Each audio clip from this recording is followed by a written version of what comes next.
স্বাগত বৈশাখী টেলিভিশনের নিয়মিত আয়োজন ইস্পাহানি মির্জাপুর জিরো আওয়ারে। আপনাদের সাথে আছি আমি জুনায়েদ তালুকদার। দর্শক, আমরা আজকে বাংলাদেশের সাবেক সফল 3বারের প্রধানমন্ত্রী, আপসের নেত্রী, দেশনেত্রী বেগম খালেদা জিয়ার মহাপ্রয়াণ নিয়ে কথা বলবো। আমার সঙ্গে কথা বলার জন্য স্টুডিওতে আমার সঙ্গে দুজন অতিথি উপস্থিত আছেন। বরাবরের মতোই আমার পাশেই আছেন এস.এম. জাহাঙ্গীর হোসেন, যুগ্ম আহ্বায়ক, ঢাকা মহানগর উত্তর বিএনপি, এবং ফয়েজ আহমেদ, প্রধান উপদেষ্টার সিনিয়র সহকারী প্রেস সচিব। আপনাদের দুজনকে স্বাগত জানাচ্ছি আমাদের আজকের আয়োজনে। দর্শক, আমরা মূল আলোচনায় যাব, তার আগে আজকের বৈশাখী টেলিভিশনের প্রধান প্রধান শিরোনামগুলো দেখে আসি। আপসের নেত্রী বেগম খালেদা জিয়ার জানাজায় জনসমুদ্র, স্মরণকালের বৃহত্তম জমায়েত, সংসদ এলাকা ছাপিয়ে যায় মিরপুর, মোহাম্মদপুর, বাংলা মোটর, মগবাজারে। দেশনেত্রী খালেদা জিয়ার জানাজায় প্রধান উপদেষ্টা এবং ৩২ দেশ ও সংস্থার প্রতিনিধি, মায়ের জন্য দোয়া চাইলেন তারেক রহমান। মরহুমা বেগম খালেদা জিয়া উনি জীবিত থাকাকালীন অবস্থায় ওনার কোনো ব্যবহারে, ওনার কোনো কথায় যদি কেউ আঘাত পেয়ে থাকেন, তাহলে মরহুমার পক্ষ থেকে আমি আপনাদের কাছে ক্ষমা প্রার্থী। দোয়া করবেন আল্লাহ তাআলা যাতে ওনাকে বেহেশত দান করেন। মহাকালের মহিষী খালেদা জিয়াকে চিরবিদায় জানালো অশ্রুসিক্ত লাখো জনতা। আমরা সবাই আসছি আজকে শুধু বেগম খালেদা জিয়ার জানাজা অংশ নিতে এবং ওনার জন্য দোয়া করতে। বেগম খালেদা জিয়াকে শেষবারের মতো দেখার জন্য, তার আত্মা মাগফিরাত কামনা করে জানাজা নামাজ আদায় করার জন্য। আল্লাহ যেন তাকে ব্যস্ত নসিব করে। স্বামী জিয়াউর রহমানের পাশে রাষ্ট্রীয় মর্যাদায় চিরনিদ্রায় শায়িত। গুলশানের বাসায় নিথর মায়ের পাশে নীরব প্রার্থনা তারেক রহমানের, শেষ শ্রদ্ধা স্বজনদের। মানিক মিয়া এভিনিউয়ের পথে পথে ভক্ত সমর্থকদের ঢল। এবং খালেদা জিয়ার প্রতি শ্রদ্ধা জানিয়েছে ভারত, নেপাল, শ্রীলঙ্কার পররাষ্ট্রমন্ত্রী। সাহস ও সংগ্রামের প্রতীক, শোকবার্তায় বলেছে ভারত।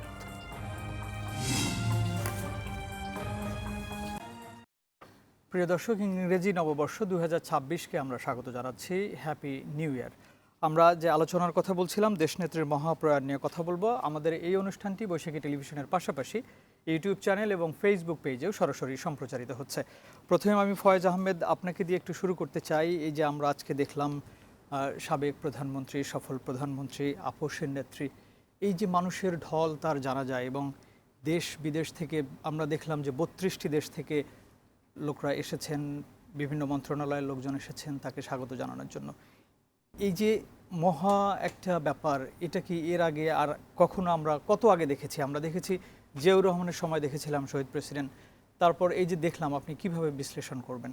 জি, আপনাকে ধন্যবাদ। আমরা কেউই সম্ভবত শহীদ প্রেসিডেন্ট জিয়াউর রহমানের জানাজা দেখার সুযোগ আমাদের হয়নি। তো আমরা ইতিহাস পাঠ করে বা স্থির চিত্র, ছবি দেখে, ভিডিও দেখে আমরা যে ধারণা পেয়েছিলাম, সেটি ছিল বাংলাদেশের ইতিহাসে সবচেয়ে বড় জমায়েত কারো জানা যায়। এবং আজকে মানুষের যে ঢল নেমেছে, আপনি এটা অভূতপূর্ব। আপনি যদি খেয়াল করেন যে শুধু যে রাস্তায় সাধারণত কি হয়, মূল রাস্তা জুড়ে মানুষ থাকে, বা যে জায়গাটুকু বা ওনার মতো এত উচ্চ মাপের একজন ব্যক্তি, তার জানা যায় আরও খানিকটা হয়তো ছড়িয়ে যাওয়ার সম্ভাবনা থাকে। কিন্তু আপনি অলিতে গলিতে মানুষ দাঁড়িয়েছে, ভবনগুলির ছাদে ছাদে মানুষ দাঁড়িয়েছে। সুতরাং এই রেসপন্সের মধ্য দিয়ে আপনি স্বতঃস্ফূর্ত। আপনি যদি খেয়াল করেন যে আমার চোখে পড়েনি কোনো জায়গা থেকে, দলের পক্ষ থেকে বলেন বা সরকার যেহেতু রাষ্ট্রীয়ভাবে ওনাকে সম্মাননা জানিয়েছে, রাষ্ট্রীয়ভাবে ওনার পুরো বিদায়ের প্রক্রিয়াটা রাষ্ট্রীয়ভাবে হয়েছে, কেউ কিন্তু কাউকে আহ্বান করেনি আপনারা চলে আসবেন ওখানে। হ্যাঁ, তো এইটা যে মানুষের ভালোবাসা, মানুষের মনের মণিকোঠায় উনি কোন উচ্চতায় ছিলেন, এটা তারই বহিঃপ্রকাশ ঘটল।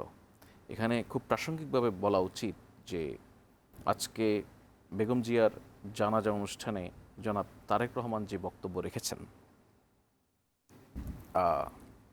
আমাদের গ্রামগঞ্জে যদি একজন চেয়ারম্যান, মেম্বার, এই পর্যায়ের মানুষও মারা যান, তাদের স্বজনরা কথা বলতে গেলেও সম্ভবত এর চেয়ে অনেক বেশি কথা বলেন। সে জায়গায় আপনি জনাব তারেক রহমান একটি বারের জন্য কোনো বিশেষণে বিশেষায়িত করেননি। ওনার মায়ের সর্বশেষ যে বিশেষণটি যুক্ত হয়েছে, উনি মরহুমা হয়েছেন। উনি শুধু বলেছেন মরহুমা খালেদা জিয়ার আমি জ্যেষ্ঠ সন্তান, আমি তারেক রহমান, সবাইকে সালাম দিয়েছেন। ওনার খুবই একদম আমি বলবো যে ধর্মীয় প্রোটোকল অনুযায়ী যেটা হয়, যে যদি যিনি মারা যান, যিনি গত হন, তার যদি কোনো দেনা পাওনার হিসাব থাকে সেটি, এবং তার কোনো আচরণের জন্য, এর বাইরে কিচ্ছু বলেননি। সুতরাং আমরা আমাদের রাজনৈতিক সংস্কৃতিতে যেই বাজে চর্চাটা দেখি, যে অতি কথন একদিকে, অপরদিকে ভিন্ন মতকে, বিরোধীদেরকে নানানভাবে গালমন্দ করার প্রবণতা, তার না কোনো কিছুই আপনি খেয়াল করেননি, কিচ্ছু নেই। সুতরাং শুধুমাত্র আপনি যদি তার আগে জনাব তারেক রহমান বক্তব্য দেওয়ার আগে যদি আপনি খেয়াল করেন, বিএনপির স্থায়ী কমিটির সদস্য জনাব নজরুল ইসলাম খান যখন বক্তব্য দিচ্ছিলেন, একটা গুরুত্বপূর্ণ কথা বলেছেন যে জনাব জিয়াউর রহমান বেগম জিয়ার যেই রাজনৈতিক আদর্শ, সেটা এখন জনাব তারেক রহমান নেতৃত্বে বিএনপি এগিয়ে যাবে। এই কথাটা বলার মধ্য দিয়ে ওনারা যেমন মৃদুভাষী ছিলেন, অপ্রয়োজনীয় কথা বলতেন না, কাউকে কোনো ধরনের আঘাত করতেন না তাদের বক্তব্যের মধ্য দিয়ে। খেয়াল করুন জনাব তারেক রহমানের বক্তব্যের মধ্যে আঘাত করার তো কত কত মানুষ আছে, তাই না? যদি জনাব তারেক রহমান তার বাবার হত্যাকাণ্ড বাদ দেন, তার মারকে এভাবে মরতে হলো এত অসুস্থ হয়ে, এটাও যদি বাদ দেন, উনার যে ব্যক্তিগত ক্ষোভ থাকতে পারে, উনার উপরে যে নির্যাতন, উনার যে দীর্ঘ 17 বছর দেশে থাকতে পারেননি, এই নির্বাসন, সব মিলিয়ে উনার অনেক ক্ষোভ আছে না ভিতরে। উনি আসলে এই দেশের সর্বস্তরের, আমি বলবো সর্বস্তরের যেই পজিশন থেকে নেতৃত্ব দেন, এটা একটা কর্পোরেট অফিসই হতে পারে, এটা একটা সরকারি অফিসই হতে পারে, এটা গ্রামের ক্ষুদ্র একটা সমিতিতে হতে পারে, যে পর্যায়ে নেতৃত্ব দেন সেই নেতাদের জন্য একটা দৃষ্টান্ত স্থাপন করেছেন। নেতা হতে গেলে কতগুলি জিনিসকে ইগনোর করতে হয়, কতগুলি জিনিস বলতে হয় না। আমরা এটা দেখেছি, আমরা দীর্ঘ 17 বছর ধরে এখানকার যে রাজনৈতিক সংস্কৃতি, সেই সংস্কৃতির মধ্যে যাদের কথা আমরা রোজ রোজ টেলিভিশনে শুনতাম, টেলিভিশনের পর্দা খুললেই যাদের মুখ বেরিয়ে আসতো, যারা প্রতিনিয়ত গালমন্দ করতেন, অন্যকে নিয়ে উপহাস করতেন, ঠাট্টা করতেন, তুচ্ছতাচ্ছিল্য করতেন, সেই মানুষদের সঙ্গে যদি আজকে এই নেতৃত্বের বক্তব্যকে আমরা যদি মিলাই, তাহলে আকাশ পাতাল তফাৎ।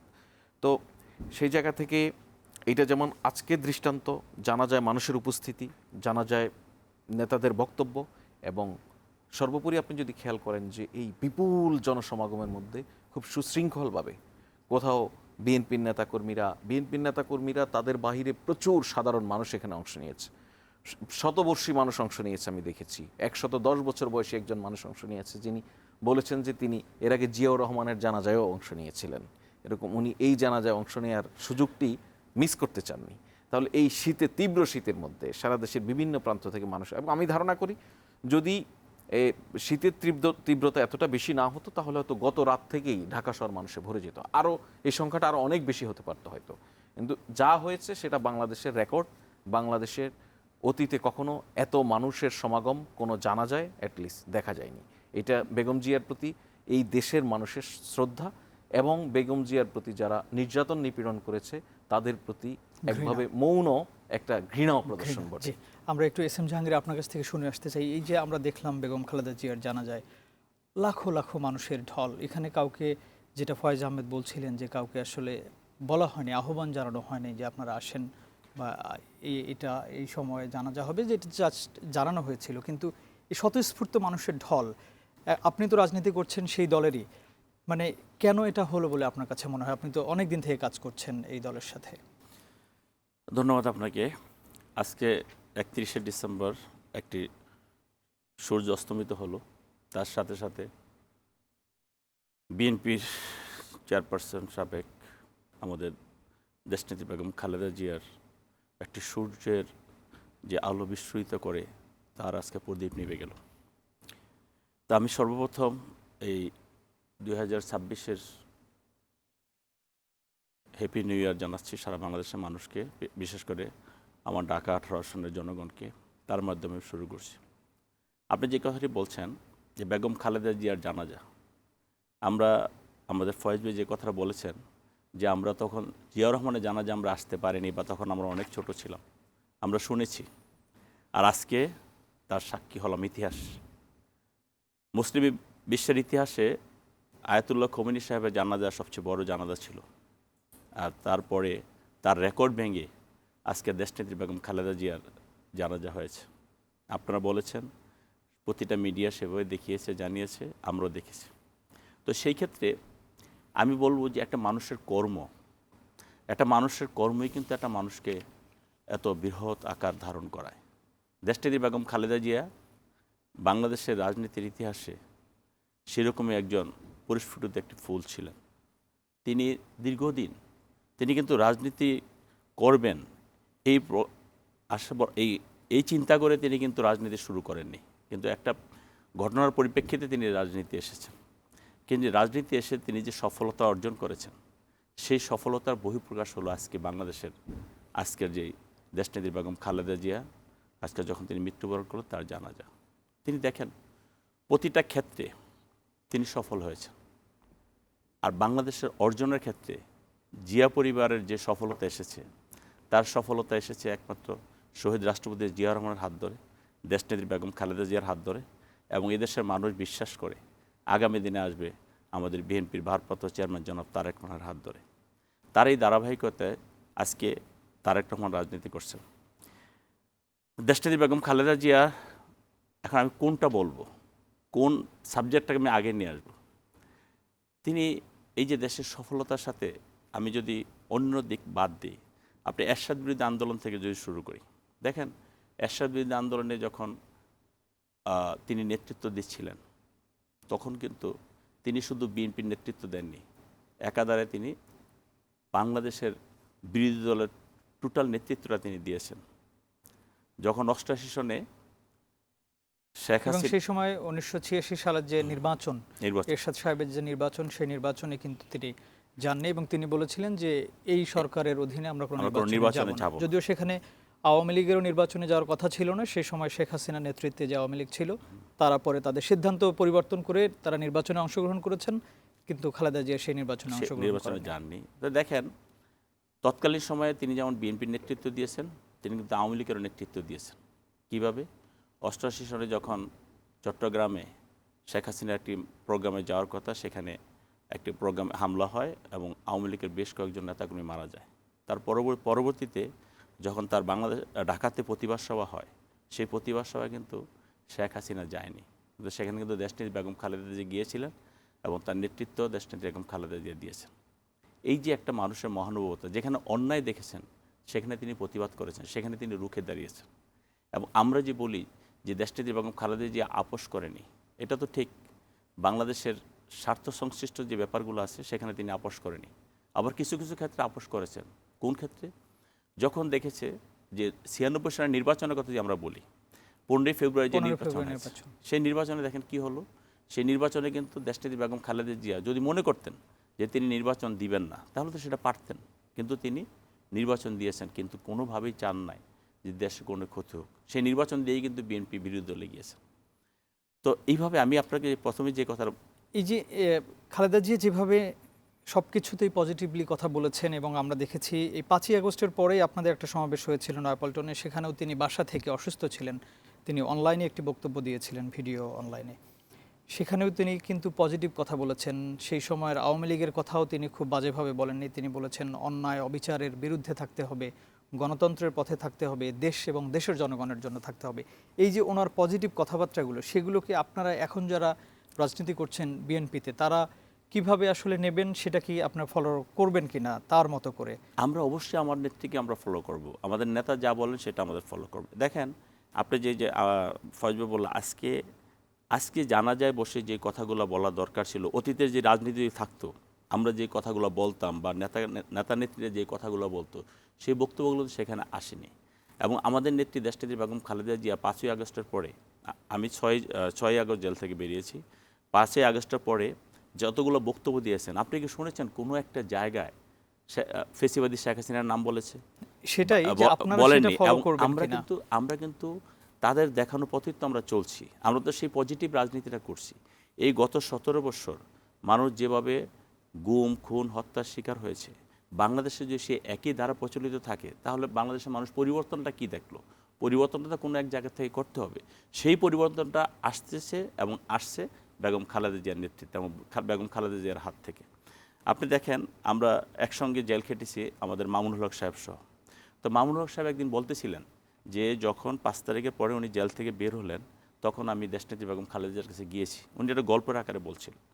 তখন আমি দেশনেত্রী বেগম খালেদা জিয়ার সামনে 40 মিনিটের মতো ছিলাম, এবং আমি অনেক চেষ্টা করেছি বেগম খালেদা জিয়াকে, যে মানুষ এত কষ্ট দিল, আওয়ামী লীগ এত কষ্ট দিল, শেখ হাসিনা এত কষ্ট দিল, সেই কষ্টের কথা আমি দেশনেত্রী বেগম খালেদা জিয়ার কাছে একটু শোনার চেষ্টা করেছি, বা সেই নামটা আমি শোনার চেষ্টা করেছি। আমি তাকে বারবার ইনফ্লুয়েন্স করেছি যে তিনি যাতে সেই নামটা বলেন, কিন্তু দেশনেত্রী বেগম খালেদা জিয়া একবারের জন্য শেখ হাসিনার নামটা মুখে আনলেন না। এবং তিনি বারবারই বলতেছিলেন বিভিন্নভাবে, বিভিন্ন কায়দায়, যে আমার উপরে যারা অত্যাচার নির্যাতন করেছে আমি তাদেরকে মাফ করে দিয়েছি, এবং আমরা একটি ভালো সময়ের জন্য অপেক্ষা করছি, দেশের মানুষের একটা ভালো সময়ের জন্য অপেক্ষা করছি। এই যে মহানুভবতা, এই মহানুভবতা কিন্তু দেশনেত্রী বেগম খালেদা জিয়াকে আজকের এই অবস্থায় নিয়ে এসেছে। জি, ফয়েজ আহমেদ, একটু আমি শুনে আসি ফয়েজ আহমেদের কাছ থেকে।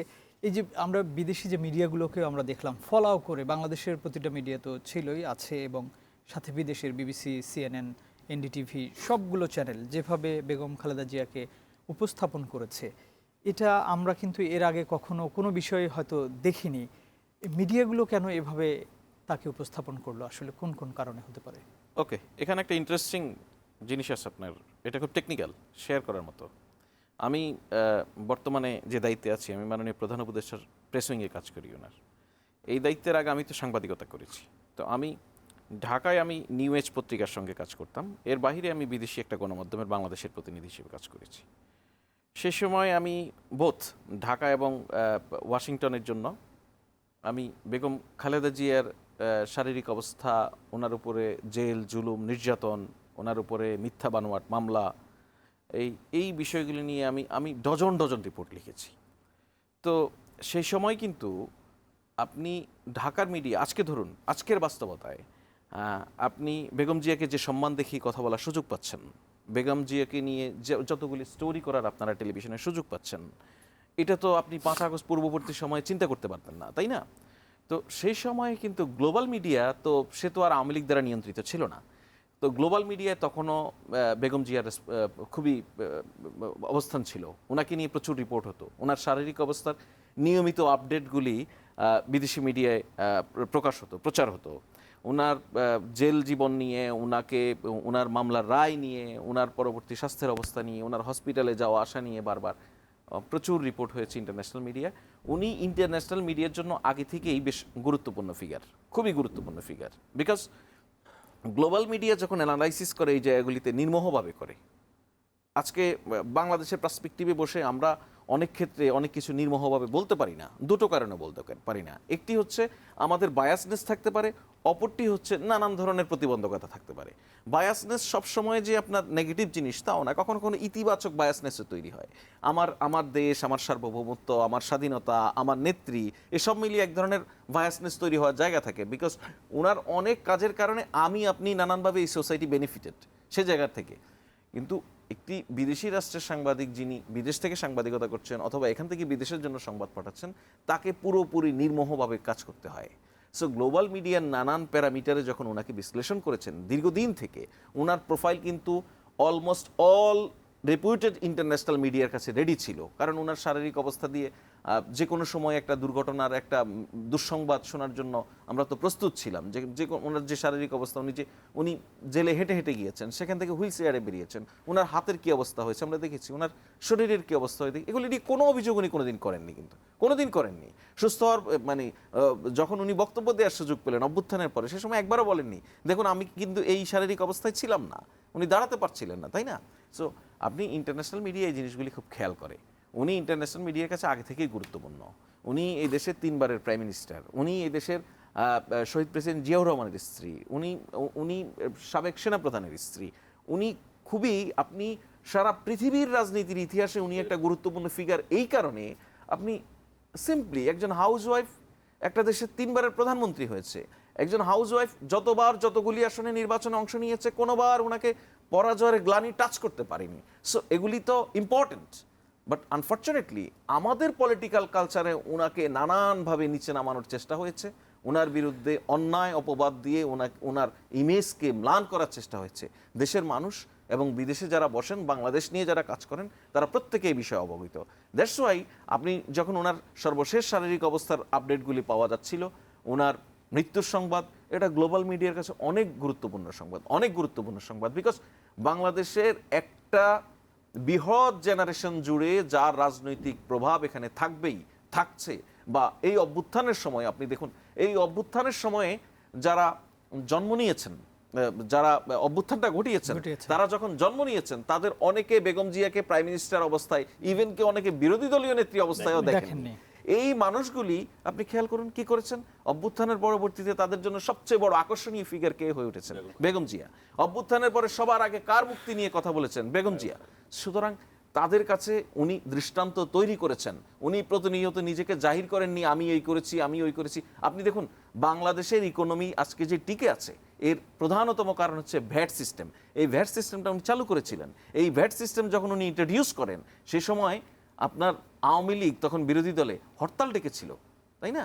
আওয়ামী লীগ কিন্তু ক্ষমতায় এসে ভ্যাট সিস্টেম বন্ধ করে দেয়।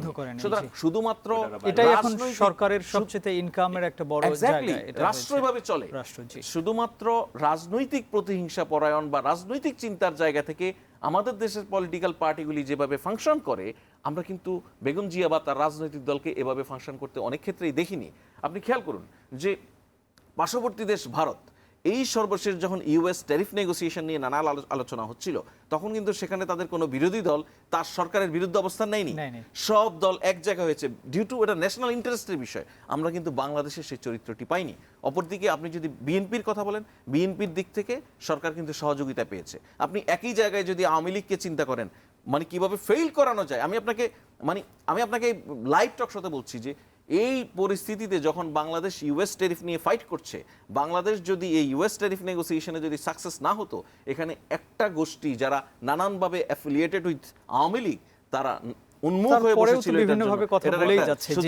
আমি একটু এস এম জাহাঙ্গীর আপনার কাছে যে প্রশ্নটা রাখতে চাই, যে উনি যেটা বলছিলেন যে উনি যতগুলো নির্বাচনে অংশগ্রহণ করেছেন, এর আগে উনি 5টি করে নিয়ম ছিল যে 5টি আসনে একাই নির্বাচন করা যায়, যত আসনে নির্বাচন করেছেন কখনো হারেননি। ওনার এই রাজনৈতিক যে একটি প্রচুর মানুষের যে পপুলার উনি, এবং একই সঙ্গে আমরা 1/11 পর যে একের পর এক মামলা হলো তার বিরুদ্ধে, সেই বিষয়গুলো নিয়ে আমরা কথা বলবো।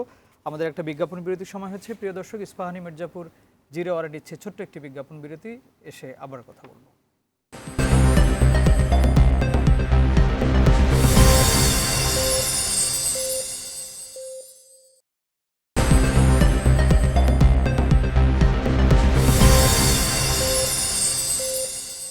আবারও স্বাগত ইস্পাহানি মির্জাপুর 0 আওয়ারে। প্রিয় দর্শক, আমরা কথা বলছিলাম দেশনেত্রীর মহাপ্রয়াণ নিয়ে। আমরা এস এম জাহাঙ্গীর হোসেন আপনার কাছ থেকেই আবার শুরু করতে চাই, যেটি বিজ্ঞাপন বিরতির আগে প্রশ্নটা রেখে গিয়েছিলাম, যে উনি যে আসনে নির্বাচন করেছেন যতবার, আসলে উনি নির্বাচনে কখনো পরাজয় হয়নি, এবং সেই যে জনপ্রিয়তা, এবং একই সাথে 1/11 পর থেকে যে ওনার উপরে একটার পর একটা মামলা হতে থাকলো, এবং যখন আওয়ামী লীগ সরকার আসলো তারপর সেই মামলার রায়গুলো হতে থাকলো, এবং উনি 2018 সালে কারাবরণ করলেন, এবং এই নির্জন কারাগারে সেই সময়ের গল্পটা একটু আপনার কাছ থেকে শুনতে চাই। এবং ওনাকে মইনুল রোডের বাড়ি থেকে কিন্তু বেরো করে দেওয়া হলো এক কাপড়ে। দেখেন, আমরা দীর্ঘদিন ম্যাডামের সাথে রাজনীতি করি, ম্যাডামকে অনেক সময় অনেক দিন ধরে দেখছি। একজন রাজনৈতিক কর্মী হিসাবে উনি যেমন আমাদের সন্তানের মতো আদর করে, আমরাও মায়ের মতো শ্রদ্ধা এবং দলীয় নেত্রী হিসাবে দেখে আসছি। তো আপনি যে কথাটা বললেন যে ওনার বিরুদ্ধে যে নির্যাতন নিপীড়ন করা হয়েছে, সেই নির্যাতন নিপীড়নের ব্যাপারটার পূর্বে যে উনি যে কতটা জনপ্রিয়, আপনি এই পর্যন্ত উনি 21টা আসনে নির্বাচন করেছেন, একটা নির্বাচনও তিনি হারেননি। তার মানে উনি বাংলাদেশের মানুষের কাছে কতটা জনপ্রিয়, কতটা, এবং উনি দেশের বিভিন্ন জায়গায় নির্বাচন করেছেন। উনি কিন্তু খালি বগুড়া আর নোয়াখালীতে নির্বাচন করেননি, উনি যে ঢাকাতে সব বিভিন্ন জায়গায় নির্বাচন করেছেন। এবং সেই উনি যে জিতেছেন, যে জিতার রেশিওটাও কি ছিল সেটাও আমাদের দেখতে হবে। বিপুল এই জনপ্রিয়তার কারণে কিন্তু যখন 2008-এ এই ফেসিবাদী হাসিনা সরকার ক্ষমতায় আসলো, তখন থেকে কিন্তু দেশনেত্রী বেগম খালেদা জিয়া, তারেক রহমান, অর্থাৎ জিয়া পরিবারকে টার্গেট করেছে। তারা টার্গেট করেছে যে যদি তারা সুন্দরভাবে বাংলাদেশে রাজনীতি করতে পারে, তাহলে তো হাসিনা 2008-এ যেভাবে হোক নির্বাচিত হয়েছে বা নির্বাচিত করা হয়েছে, পরবর্তীতে তারা আর কোনো নির্বাচনে জিততে পারবে না। যার কারণে কিন্তু দেশনেত্রী বেগম খালেদা জিয়ার উপরে বিভিন্ন রকম নির্যাতন নিপীড়নমূলক মামলাগুলো দেওয়া হলো, তারেক রহমানের উপরে মামলাগুলো দেওয়া হলো। তা আমি যেহেতু দেশনেত্রী বেগম খালেদা জিয়া দেশে ছিলেন, এবং মামলাগুলো ফেস করেছেন। তা আমি সেক্ষেত্রে আমি কথাগুলো বলতে চাই যে এই নেত্রীকে যখন মামলা দেওয়া হলো, আমরা প্রতিদিন দেশনেত্রী বেগম খালেদা জিয়াকে নিয়ে আমরা আলিয়া জি। মাদ্রাসা যে কোর্ট ছিল, স্পেশাল কোর্ট, সেই কোর্টে আমরা নিয়ে যেতাম। এবং আমাদের নিয়ে যাওয়ার সময় ম্যাডাম তো রেগুলার আমাদের একটা টাইম দেওয়া থাকতো কোর্টে, সেই কোর্টের টাইম অনুযায়ী যেতেন। আমরা যে কর্মীরা তার গাড়ির বহরে যেতাম বা গাড়ির সাথে থাকতাম, কোনোভাবেই পুলিশ আমাদেরকে রাস্তায় দাঁড়াতে দিত না। এবং প্রতিনিয়ত আমাদের নেতাকর্মীরা গ্রেপ্তার করত, মামলা দিত এবং লাঠিপেটা করত। এটা ছিল প্রতিনিয়ত কাজ। ভাই একজন সাংবাদিক হিসেবে ভাই দেখেছেন, ফয়েজ ভাই দেখেছেন বা শুনেছেন বা দেখেছেন। তো এমন কোনো দিন ছিল না যে আমাদের 150 নেতাকর্মী গ্রেপ্তার হয়। এত নির্যাতন নিপীড়নের পরেও কিন্তু আমাদের প্রতিটা নেতাকর্মী ম্যাডামের গাড়ির পিছনে পিছনে যেত। সপ্তাহে 3 দিন 4 দিন সেই কোর্টে ম্যাডাম যেতে হতো। এবং এমন দিন গিয়েছে যে আমরা 11টার সময় কোর্টে গিয়েছি, আমরা সন্ধ্যার পরে কোর্টে থেকে বেরিয়েছি, এরকম অনেক দিন গিয়েছে। তো যাই হোক, পরবর্তীতে তো ম্যাডামকে মামলার সাজা দিল। সাজা দেওয়ার পরে আপনার 2018 সনে 8ই ফেব্রুয়ারি ম্যাডামকে সাজা দিল। তো সাজা দেওয়ার পরে ম্যাডামকে যে কারাগারে নিয়ে যাওয়া হলো, সেদিনও কিন্তু আমাদের ঢাকা শহরের কারফিউর মতো আমাদের কোনো জায়গায় কোনোভাবে যেতে দিবে না। ম্যাডাম যখন বাসার থেকে বের হলেন, আমরা পায়ে পায়ে আস্তে আস্তে করে আমরা ম্যাডামের গাড়িকে ফলো করতে শুরু করলাম। আমরা যখন মগবাজার যাওয়ার পরে আমাদের সেখানে ঐক্যবদ্ধভাবে আমরা একসঙ্গে ম্যাডামের গাড়ির পাশে আমরা অনেকগুলো নেতাকর্মী একসঙ্গে চলে আসলাম। তারপরে তো পুলিশ যেভাবে আমাদের উপরে নির্যাতন করলো, সেখানে লাঠিপিটা, টিয়ার সেল সেভাবে মারতে থাকলো। যখন কাকরাইল মসজিদের সামনে গেল, তখন আরও ভয়াবহ রূপ ধারণ করলো। আমরা চানখারপুল মোড় পর্যন্ত যেতে পেরেছি কোনোভাবে, তারপর আমাদের কোনোভাবে যাওয়ার সুযোগ ছিল না। যাই হোক, ম্যাডামের সেদিকে রায় দিল, রায় দিয়ে ম্যাডামকে কারাগারে নিয়ে গেল। আর সেই কারাগার যে কি কারাগার, সেই কারাগারের অবস্থা আপনি জানেন, আপনারা শুনেছেন। এবং সেখানে কিন্তু তখন আর অন্য কোনো কয়েদি কেউ ছিল না, অন্য কোনো কয়েদি, শুধু বেগম জিয়া সমস্ত কারাগারটাকে শিফট করেছে, এখানে পরিত্যক্ত ঘোষণা করেছে এবং পরিত্যক্ত ঘোষণা করে কেরানীগঞ্জে নিয়ে গেছে। এবং সেরকম একটা কারাগারে কিন্তু ম্যাডামকে নিয়ে রেখেছে। শেখ হাসিনা, খুনি হাসিনার উদ্দেশ্যই ছিল ম্যাডামকে নির্যাতন নিপীড়ন করে যাতে হত্যা করা যায়। কারণ বেগম খালেদা যে বেঁচে থাকে, বাংলাদেশে খুনি হাসিনা কোনোভাবেই রাজনীতি করার সেই মানসিকতা থাকবে না এবং সেই রাজনীতি সে করতে পারবে না। অর্থাৎ বেগম খালেদা জিয়া মানুষের কাছে যতটা বিশ্বস্ত, যতটা আস্থার জায়গাটা আছে, সেই জায়গাটা কোনো দিনও সে নির্মূল করতে পারবে না। যার কারণে যে কোনো ওয়েতে চেষ্টা করেছে, সাজা দিয়েছে, সাজা দিয়ে ক্ষান্ত হয়নি, দেশনেত্রী বেগম খালেদা জিয়াকে হত্যার প্রচেষ্টা করেছে। আমরা যে কথাটা বলি, আমাদের পার্টি থেকে যে কথাটা বলা হয়, বেগম খালেদা জিয়াকে স্লো পয়জনিং করা হয়েছে।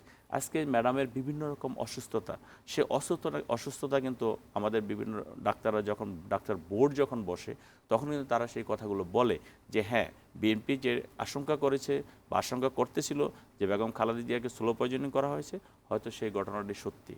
তা আজকে দেশনেত্রী বেগম খালেদা জিয়া এত নির্যাতন নিপীড়নের পরও সারা দেশের মানুষ কিন্তু বেগম খালেদা জিয়াকে ভালোবাসে এবং সেটা দেশের মানুষ প্রমাণ করেছে।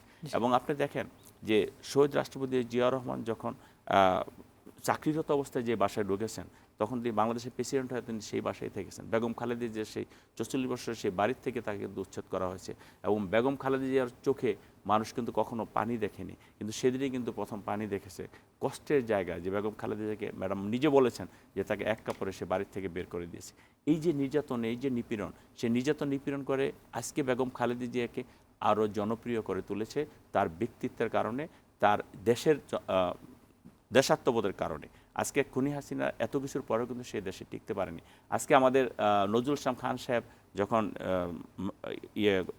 বক্তব্য দেন, তখন কিন্তু একটা কথা বলেছিলেন যে আজকে যারা এত কিছু করেছে বেগম খালেদা জিয়াকে এই দেশ থেকে রাজনীতি থেকে বিতাড়িত করার জন্য, তারা কিছুই করতে পারেনি। আজকে তারা দেখে যাক বেগম খালেদা জিয়ার কী অবস্থা। আর যারা রান্না করে, সে দুপুরে লাঞ্চ করবে, সেই লাঞ্চটাও তারা করতে পারেনি। এই যে আল্লাহর যে বিচার, সেই বিচারে কিন্তু বেগম খালেদা জিয়া আল্লাহ রব্বুল আলামিন অনেক জিতিয়ে দিয়েছে। এবং আমরা বিশ্বাস করি আল্লাহ রব্বুল আলামিন পরকালেও বেগম খালেদা জিয়াকে শান্তিতে রাখবেন। এবং ধন্যবাদ এস এম জাহাঙ্গীর। ফয়েজ আহমেদ, আপনার কাছ থেকেও একটু এই বিষয়টা জানতে চাই। সেই সময় নিশ্চয়ই আপনি সাংবাদিকতাই করতেন, যে এই যে 1/11 পর থেকে মামলাগুলো হচ্ছিল, পরে আমরা মামলার রায় দেখলাম, এর আগে আমরা দেখলাম যে তাকে মইনুল রোডের বাসা থেকে এক কাপড়ে বের করে দেওয়া হলো, এবং তারপর আমরা দেখলাম যে তারেক রহমান, আরাফাত রহমান কোকোকে, তিনি মারা গেলেন, মালয়েশিয়া থেকে আসলেন। সেটা নিয়ে ওই যে আমরা রাজনীতি দেখতে পেলাম, কিন্তু যে শেখ হাসিনা দেখতে গিয়েছেন, তাকে দেখতে দেয়া হয় নাই, এটা নিয়ে আমরা মিডিয়াতেও বিভিন্ন রকম কথা শুনেছি, অনেক রকম শুনেছি। সেই সময় যদি বিষয়গুলো আপনারা একটু জানা থাকে শুনতে চাই। 1/11 সময়ে শেখ হাসিনা এবং বেগম খালেদা জিয়া দুজনের বিরুদ্ধে কিন্তু মামলা মামলা হয়েছিল। হয়েছিল। সে সময় বেগম জিয়ার বিরুদ্ধে 4টি মামলা ছিল, শেখ হাসিনার বিরুদ্ধে সম্ভবত 4টি বা 6টি মামলা ছিল এরকম। 2008 সালের 30 ডিসেম্বর সম্ভবত নির্বাচনটি অনুষ্ঠিত হয়েছিল। পরবর্তীতে 2009 সালে যখন আওয়ামী লীগ সরকার গঠন করে, সেখানে একটা জিনিস প্রেক্ষাপট দেখুন, ওই ভাই মাঝখানে বলছেন না বেগম জিয়া কখনো আপোষ করেননি, দ্যাটস ওয়াই ওনাকে আপোষহীন নেত্রী যেমন বলা হয়, অপরদিকে বেগম জিয়ার কিন্তু আপোষেরও কিছু রেকর্ড পাওয়া যায়। 96-এ যখন উনি ওনার পছন্দের নির্বাচনী ব্যবস্থা বা শাসন ব্যবস্থা থেকে বেরিয়ে এসে তত্ত্বাবধায়ক সরকারের দাবিটি মেনে নেন, এটা হচ্ছে তিনি দেশের বৃহত্তর গণতন্ত্রের স্বার্থে আপোষের একটি উদাহরণ সৃষ্টি করেন। উনি দেশের স্বার্থে আপোষ করেন, দেশের জন্য আপোষ করেন। আবার আপনি 2008 সালের সেই নির্বাচনের কথা যদি বলেন, সেখানেও উনি একরকম আপোষ করেছেন বেগম জিয়া। উনি জানতেন যে পুরো পরিকল্পিত একটি সাজানো একটি বানোয়াট নির্বাচনের সব আয়োজন সম্পন্ন, কিন্তু এর পরেও উনি গণতন্ত্রের বৃহত্তর স্বার্থে সেই নির্বাচনে অংশ নেন, ওখানে পরাজিত হন এবং বিরোধী দলে যান। তো দেখা গেল কি যে 2009 সালে আওয়ামী লীগ সরকার গঠনের পর শেখ হাসিনার সবগুলি মামলা উঠে গেল, আর বেগম জিয়ার বিরুদ্ধে মামলা বাড়তে থাকলো 36টি মামলায় পরিণত হলো। বেগম জিয়াকে মানে আমি যদি খুব ফ্যাক্ট বলি, আমার ব্যক্তিগত ভাবনার কথাটা বলি, যখন ওনাকে রায় ঘোষণা করে সাজা দিয়ে দিল, সেটা হাইকোর্টে বাড়িয়ে নিল, ওনাকে যেদিন জেলে পাঠায়, উনি 5 বছরের রায় 10 বছর হয়ে গেল। 10 বছর হলো। এই সমস্ত বিচারকরা আবার নানানভাবে পুরস্কৃত হলো পরে আওয়ামী লীগ দ্বারা।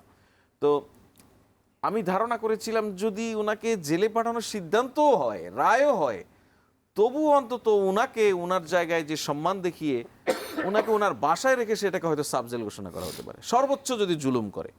না, সেটা না করে কি করলো, একটি পরিত্যক্ত জেল যেখানে ইঁদুর, বিড়াল, পোকামাকড়, বেজি এসবের একটা বসতি গড়ে উঠেছিল। আপনি যদি ওখানে যান দেখতে পাবেন। আমি কিন্তু এটা কোনো গল্প বলছি না, আমি ফ্যাক্ট বলছি। উনি বেগম জিয়া যেখানে ছিলেন সেখানে ইঁদুর, পোকামাকড় এসবের বসতি ছিল, সেখানে তাকে প্রেরণ করা হলো, তাকে নিঃসঙ্গ একা জীবনের মধ্যে ফেলে দেওয়া হলো।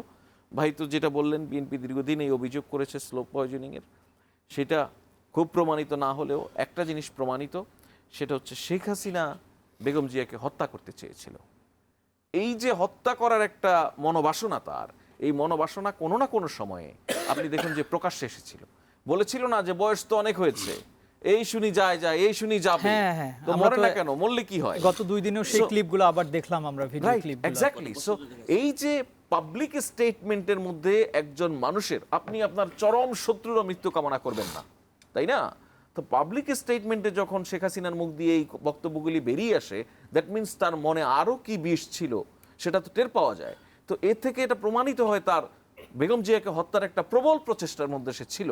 হয়তো সে কারণে আমরা হয়তো বাংলাদেশ পুনর্গঠনের যেই গণতন্ত্রের যেই আমরা একটা ট্রানজিশনাল পিরিয়ডের মধ্যে আছি, আমরা বেগম জিয়াকে হয়তো সামনের সরকারে দেখতে পেতাম, কিন্তু সেই সুযোগটি হয়নি। এর জন্য ডেফিনেটলি জনাব নজরুল ইসলাম খান যেটা বলেছেন যে এর দায় থেকে কখনোই শেখ হাসিনা আসলে মুক্ত হতে পারে না। সুতরাং সেই বাস্তবতা তো আছেই। শেখ হাসিনা প্রবলভাবে আমি বলছি যে শেখ হাসিনা বেগম জিয়াকে হত্যার চেষ্টা করেছেন, এটা তার বক্তব্যের মধ্য দিয়ে প্রমাণিত হয়। আপনি যদি এরকম চেষ্টা বা এরকম ইচ্ছা যদি আপনি পোষণ নাই করতেন, তাহলে আপনি এই কথাগুলি বলতেন না। এত রাগ প্রতিহিংসা পরায়ণ নারী ছিলেন তিনি যে বেগম জিয়াকে পদ্মা সেতুতে চুবিয়ে মারার কথা বলেছিলেন, তাই না? এই ধরনের কথা যখনই এই বেগম জিয়া এবং ডক্টর ইউনূস, হ্যাঁ, প্রফেসর ইউনূসকে বলেছিলেন। তো আজকে দেখুন কি ভাগ্যের কি নির্মম পরিহাস। ভাই যেটা উল্লেখ করছিলেন, জনাব নজরুল ইসলাম খান যেটা বলছিলেন যে দুপুরের জন্য ব্যাপক রান্নাবান্না আয়োজন হয়েছিল গণভবনে, শেখ হাসিনা সেদিন খাবেন, সেই খাবার তার ভাগ্যে জুটেনি। তো আমি জানি না এই দেশের মাটিও তার ভাগ্যে জুটবে কিনা, কিন্তু বেগম জিয়া আজকে এই দেশের সর্বস্তরের সকল শ্রেণী পেশার মানুষের, আবার বৃদ্ধ বনিতা, নারী পুরুষ, প্রতিবন্ধী, নানান মানুষ, আজকে তার বিভিন্ন ধর্মের মানুষ আজকে তার শেষ বিদায়ের দিন উপস্থিত হয়েছেন। এখানে একটা জিনিস খুবই গুরুত্বপূর্ণ এই বিবেচনায়, ভবিষ্যৎ রাজনৈতিক কারণে আজকে বাংলাদেশে বিএনপির জন্য এক ভয়াবহতম চ্যালেঞ্জ শেখ বেগম খালেদা জিয়া এবং জিয়াউর রহমানের অতীত ইতিহাস তৈরি করে গেল। বিএনপি এখন এমন এক রাজনৈতিক, এই ভাইয়েরা আমার ভাই যারা রাজনীতিতে সক্রিয় করছেন, এমন এক রাজনৈতিক চাপ ঘাড়ে নিয়ে নিলেন যেটা বিএনপির যদি ন্যূনতম কোনো অপকর্ম করে, বিএনপি যদি ন্যূনতম এমন কোনো কাজকর্মের মধ্যে লিপ্ত হয় যেটাতে বেগম জিয়া এবং জিয়াউর রহমানের বদনাম হয়, তাহলে এই বিএনপিকে মানুষ মেনে নিবে না। জনগণের প্রত্যাশা অন্য জায়গায় মানুষ চলে আজকে গিয়েছে। দেখিয়েছে, মানুষ আজকে বেগম জিয়ার জানাজা, আমি বলছি যে ভাইরা কিন্তু ধরে ধরে নিয়ে আসেনি, বাস ভাড়া করে নিয়ে আসেনি, মানুষ স্বতঃস্ফূর্তভাবে অংশ নিয়েছে। এই স্বতঃস্ফূর্ত অংশ নেওয়া কার প্রতি? সেই বিএনপির প্রতি যে বিএনপির মালিক বেগম জিয়া এবং জিয়াউর রহমান। ওনারা যদি এই ধারাবাহিকতা ধরে রাখতে না পারেন, মানুষ হতাশ হবে, মানুষের মনে কষ্ট দেয়া হবে। এই কষ্ট দেয়া বিএনপির জন্য কোনোভাবেই উচিত হবে না। জনাব তারেক রহমানের বক্তব্যের মধ্য দিয়ে আমরা যে বার্তাটা পাই, আমরা যা বুঝতে পারি, তাতে উনি সেই সাকসেসরশিপটা ধরে রাখতে চান। উনি ওনার মা এবং বাবার রাজনৈতিক যেই চরিত্র, সেই চরিত্রটা নিজের মধ্যে ধারণ করেন এবং তিনি সেটা প্রয়োগের চেষ্টা করেন। এবার বাদবাকি কাজটা হবে বিএনপির অপরাপর নেতাকর্মীদের, সারা দেশে যারা ছড়িয়ে ছিটিয়ে আছেন। বিএনপির জন্য একটা বিরাট চ্যালেঞ্জ হচ্ছে এত বড় দল সামাল দেয়া। সেই ক্ষেত্রে এই নেতাকর্মীদের বড় দায়িত্ব হচ্ছে শহীদ প্রেসিডেন্ট জিয়াউর রহমান এবং বেগম খালেদা জিয়ার যে রাজনৈতিক আদর্শ, সেই আদর্শকে পুরোপুরি ধারণ করে মানুষের প্রতি ওনাদের যে রেসপেক্টটা ছিল, সেই রেসপেক্টটা ধরে রাখা। ধন্যবাদ ফয়েজ আহমেদ। আমরা বিরতির পরে এসে আপনার সঙ্গে কথা বলবো। প্রিয় দর্শক, ইস্পাহানী মির্জাপুর জিরো নিচ্ছে আরও একটি ছোট্ট বিরতি, ফিরছে একটু পর, আমাদের সাথেই থাকুন।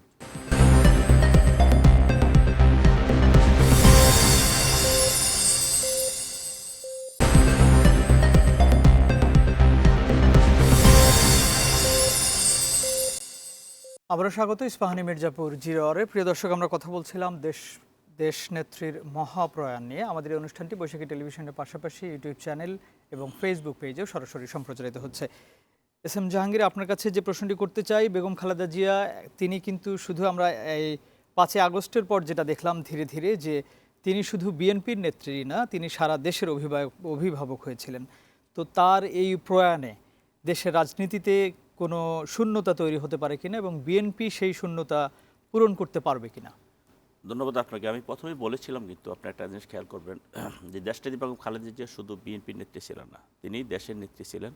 এবং এক সময় তিনি বিএনপির পাশাপাশি যে যখনই যখন অন্যায় দেখেছে, অন্যায় প্রতিবাদ করতে গিয়ে প্রয়োজনে আওয়ামী লীগের মিছিলও তিনি করেছেন। এইটি তো তদ্রূপ দেশনেত্রী বেগম খালেদা জিয়া দেশের জন্য কাজ করেছেন, দেশের মানুষের কাছে এতটা জনপ্রিয়, দেশের অভিভাবকত্ব তিনি গ্রহণ করেছেন এবং দেশের একজন অভিভাবক হিসেবে কাজ করেছেন। তো আপনি যে কথাটা বললেন যে হ্যাঁ, এটা আমাদের অনেক বেশি প্রয়োজন, যে আজকে দেশনেত্রী বেগম খালেদা জিয়া যেভাবে কাজ করেছেন, আমাদের শহীদ রাষ্ট্রপতি জিয়া রহমান যেভাবে কাজ করেছেন, আমরা তারই কর্মী এবং তারই ধারাবাহিকভাবে তাদের আদর্শ বাস্তবায়ন করতে হলে আমাদের সেই ধারাবাহিক কাজগুলো আমাদের করে যেতে হবে। এবং আমি মনে করি যে আজকে আপনি দেখেন যে দীর্ঘ 17 বছর পরে আমাদের নেতা বিএনপির ভারপ্রাপ্ত চেয়ারম্যান জনাব তারেক রহমান গত 25শে ডিসেম্বর বাংলাদেশে প্রত্যাবর্তন করেছেন। এবং তারেক রহমানের বাংলাদেশের প্রত্যাবর্তনটা আপনি দেখেন যে এই দেশে স্বাধীনতার পরে অনেকেই দেশে প্রত্যাবর্তন করেছে, বা হয়তো আগামী 50 বছরে অনেকেই দেশে প্রত্যাবর্তন করবেন, এরকম ঘটনা ঘটতে পারে। কিন্তু বিএনপির ভারপ্রাপ্ত চেয়ারম্যান জনাব তারেক রহমান দেশে প্রত্যাবর্তনের ঘটনাটা আপনি কীভাবে দেখতেছেন? এই যে এত মানুষ আমাদের সেই নেতাকে স্বাগত জানালো, সেই এয়ারপোর্ট থেকে শুরু করে আজকে জানা যায় যেরকম নেতাকর্মী হয়েছে, সাধারণ মানুষ হয়েছে, সেদিনও কিন্তু সেরকম মানুষ সেখানে হয়েছিল। মানুষের কিন্তু একটা মেসেজ ছিল। সেই মেসেজটা কি? যে দীর্ঘ 17 বছর তারেক রহমান সারা বাংলাদেশের মানুষকে ঐক্যবদ্ধ করে, সেই প্রত্যাশা কিন্তু বেড়ে গিয়েছে বিএনপির উপরে, যেটা ফয়েজ ভাই বলছিলেন, সেটা কি আপনারা পূরণ করতে পারবেন কিনা সেটা নিয়ে তো এখন অনেকে সংশয় প্রকাশ করছে। সংশয় প্রকাশ করার আসলে কিছু নেই, কারণ আমরা মনে করি তারেক রহমান সেই জায়গায় ইনশাল্লাহ চলে গেছেন।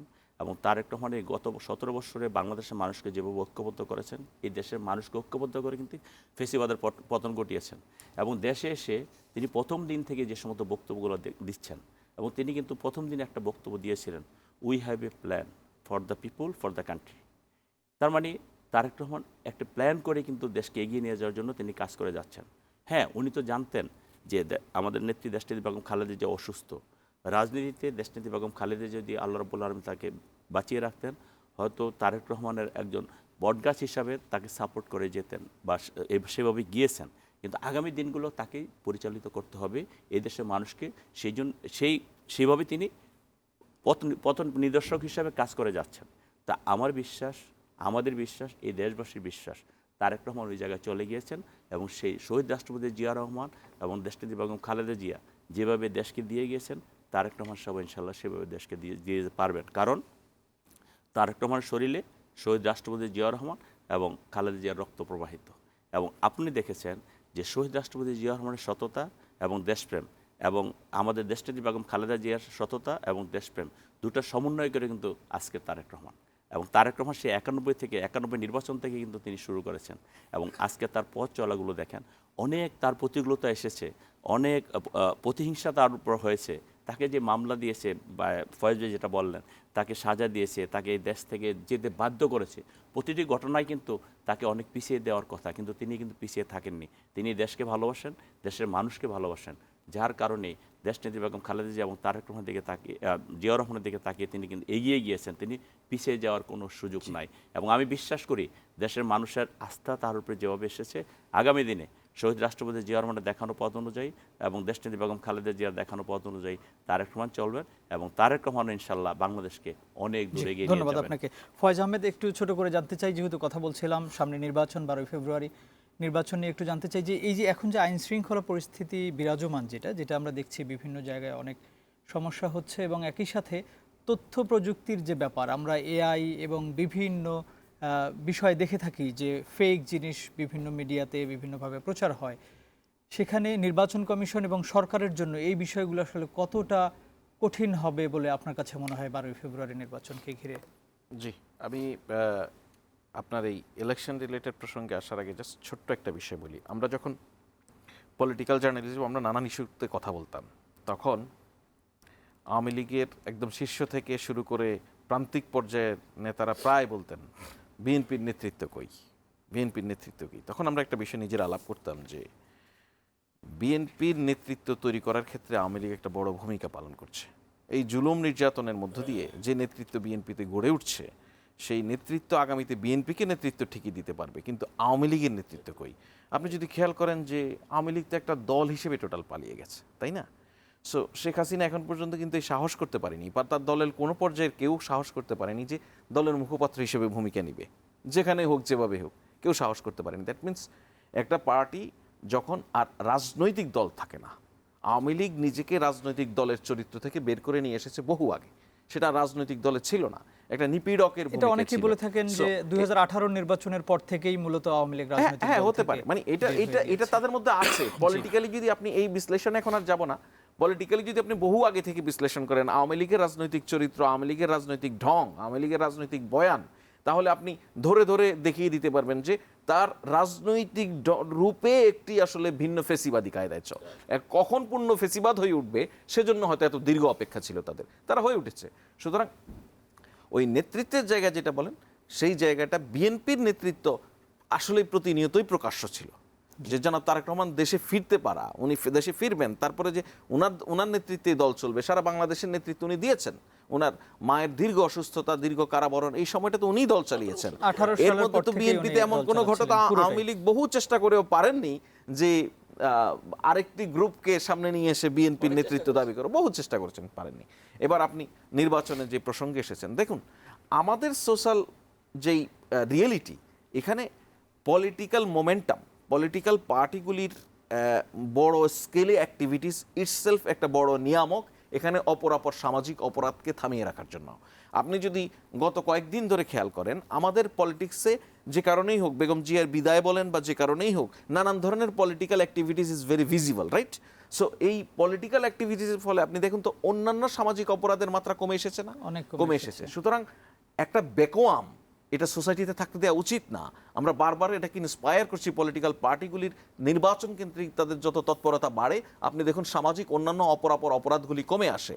এখন রিস্ক থাকে তাহলে ইলেকটোরাল ভায়োলেন্স। আপনি খেয়াল করুন তো, গত যতগুলি নির্বাচন বাংলাদেশে এখন পর্যন্ত হয়েছে, সবগুলি নির্বাচন, ভালো নির্বাচন মন্দ নির্বাচনের কথা বলবো না, সবগুলি নির্বাচনের ইতিহাস আপনি ঘেটে দেখেন যে নমিনেশন পেপার সাবমিশন হয়েছে, একজন দুজন ক্যান্ডিডেটকে জোর করে আটকে দেওয়া হয় নাই, তার নমিনেশন পেপার কেড়ে নিয়ে ছিঁড়ে ফেলা হয় নাই, তার উপরে হামলা করা হয় নাই, এরকম ঘটনা আপনি দেখাতে পারবেন? একটিও না। আপনি সেটা জাতীয় সংসদ নির্বাচন থেকে শুরু করে ইউনিয়ন পরিষদ নির্বাচন, আপনি এই ধরনের কোনো নির্বাচন দেখাতে পারবেন না যেখানে এই ধরনের ঘটনা ঘটেনি। For the first time in বাংলাদেশের হিস্ট্রি যেখানে কোনো ক্যান্ডিডেট নমিনেশন পেপার সাবমিশন করতে যাচ্ছে সেখানে তাকে সাবমিশনে বাধা দেওয়া হয়েছে, এই ধরনের একটি ঘটনা ঘটেনি। সুতরাং এটা অলরেডি হয়তো আমরা অন্যান্য বড় বড় ঘটনার কারণে ওভারলুক করে গেছি, কিন্তু অলরেডি বাংলাদেশের নির্বাচনী কালচারে একটা বড় দৃষ্টান্ত স্থাপন হয়ে গেছে। এখন কথা হচ্ছে আমরা এই দৃষ্টান্তটাকে ধরে এর ধারাবাহিকতা বজায় রাখতে পারি কিনা ভোটের দিন পর্যন্ত। কি সেদিন আমার প্রার্থীর নিশ্চয়তা, প্রার্থীর নিরাপত্তা, সেদিন আমার ভোটারের নিরাপত্তা, এবং প্রত্যেককে আপনি ভোটে দুটো জিনিস খুব ইম্পর্টেন্ট, ক্যান্ডিডেটকে স্বাধীনভাবে নিরপেক্ষভাবে কোনো ধরনের ঝামেলা ছাড়া তার প্রচার প্রচারণা চালানোর সুযোগ দিতে হবে, অপরটি হচ্ছে ভোটারকে তার পছন্দ মতো ভোট দেওয়ার স্বাধীনতাটুকু দিতে হবে। এই স্বাধীনতাটুকু নিশ্চিত করেন সাধারণত প্রতিদ্বন্দ্বী প্রার্থী এবং তাদের সমর্থকরা। নিশ্চয়ই রাজনৈতিক দলগুলো সেই সহযোগিতাটা করবে। ফয়েজ ভাই, সময় একদমই নাই, আমি জাস্ট এখানে আপনাকে 30 সেকেন্ড যোগ করি।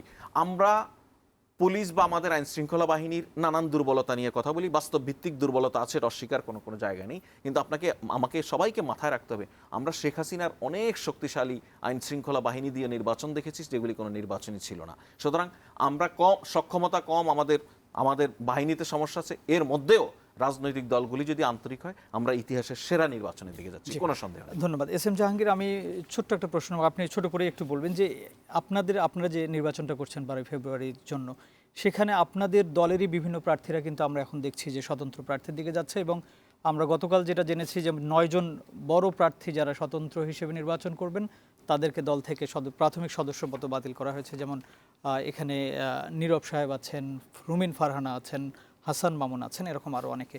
আপনার এলাকায় আপনি নির্বাচন করছেন, সেখানেও আমি জানি যে প্রায় 4 জনের মতো আরও প্রার্থী ছিল যারা নমিনেশন চেয়েছিলেন। তো আপনি কি সবাইকে একসঙ্গে করে নিয়ে কাজ করতে পারবেন কিনা? আর এই স্বতন্ত্র প্রার্থীরা বিএনপির জন্য এবারের নির্বাচনে একটা বড় বাধা হয়ে দাঁড়াবে কিনা?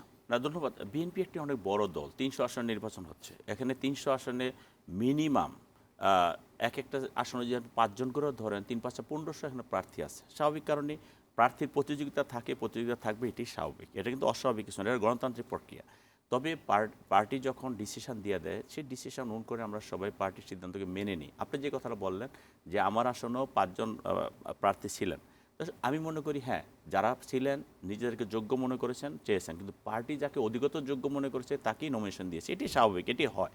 তো সেই ক্ষেত্রে আমার এখানকার আমি আগে বলে শেষ করি, সেটা হলো যে আমাদের এখানে সবাই আমরা ইনশাআল্লাহ একসঙ্গে, আমাদের প্রতিযোগিতা ছিল এটা ঠিক, কিন্তু যখনই আমাদের নমিনেশন ডিক্লেয়ার হয়ে গেছে আমরা একসঙ্গে এক ছাতার তলে থেকেই ধানের শীষকে কীভাবে বিজয়ী করা যায় সেই লক্ষ্যে আমরা কাজ করে যাচ্ছি।